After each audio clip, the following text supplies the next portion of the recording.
starting position, just relax, put your elbow on the surface. We're using the dowsing target here to clearly show you what's going on. Hand needs to be relaxed. You may want to take off a watch or bracelet. I'm quite happy with mine on. I'm quite used to it. And of course, you can use your right hand or your left hand. That's for you to decide. Take the pendulum and hold it between the thumb, second and first finger. Now, depending how you feel, you can have different distance between the pendulum. The shorter the distance, the faster the pendulum will spin. The longer the distance, the slower. I prefer to hold my pendulum about there. And I'm starting over the starting point on this particular target. You don't need a target once you've got used to it, but this is a good way to demonstrate. So the first thing to do is to ask the pendulum whether it's ready. Now I'm going to simulate these movements so you can see what happens. So a not ready movement will move along the axis not ready. Okay? That's a not ready signal. There could be a number of reasons for getting that. One, you may be too tense. It may be that you just haven't quite tuned in. So if that happens, stop, relax, and then go back into the position again and start again. Ask the pendulum, are we ready? Are you ready to answer my questions? And wait for the ready signal. And there's a ready signal. Okay? Now, the pendulum is basically a binary answering system. Just like noughts and zeros in a computer, we have two main responses for answering questions. We have one direction for yes and another direction for no. But first of all, we need to know which direction is which. So the easiest way is to ask it a question that the answer you know is no. So I will say to it, am I a woman? Please answer the question, am I a woman? Now, as you can see, in this case, it's rotating in an anti-clockwise or counterclockwise direction. So that would indicate to me that the answer no is in this anti-clockwise direction. By the way, if you're paying attention to my hand, you'll see that I'm actually doing nothing up here.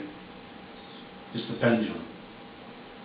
So I say thank you. We can settle the pendulum down. That's a no answer. Am I a man? And immediately I'm seeing a clockwise spin.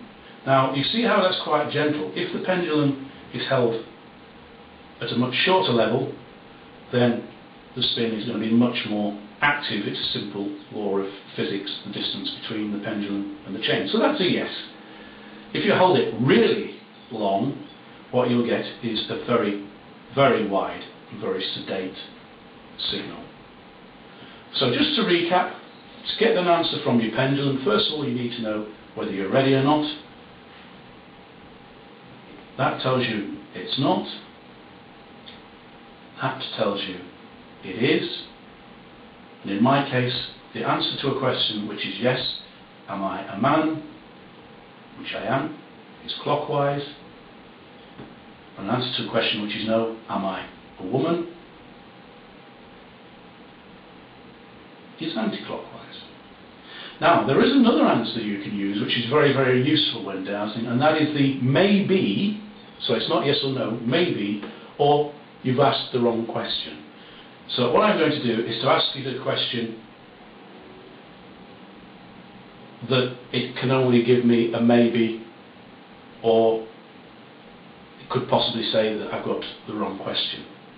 So I ask it a maybe question.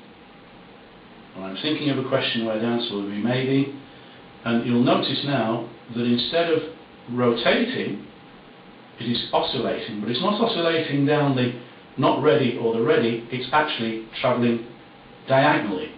So it can't decide. So that is a maybe, or that's the wrong question.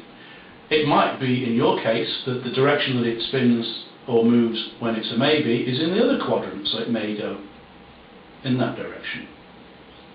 And that is a very simple introduction to how we can hold the pendulum, suspend it, and using the dowsing target as a starting point, learn to tell when it's ready, when it's not ready, whether it's maybe, and whether the answer is a yes or a no.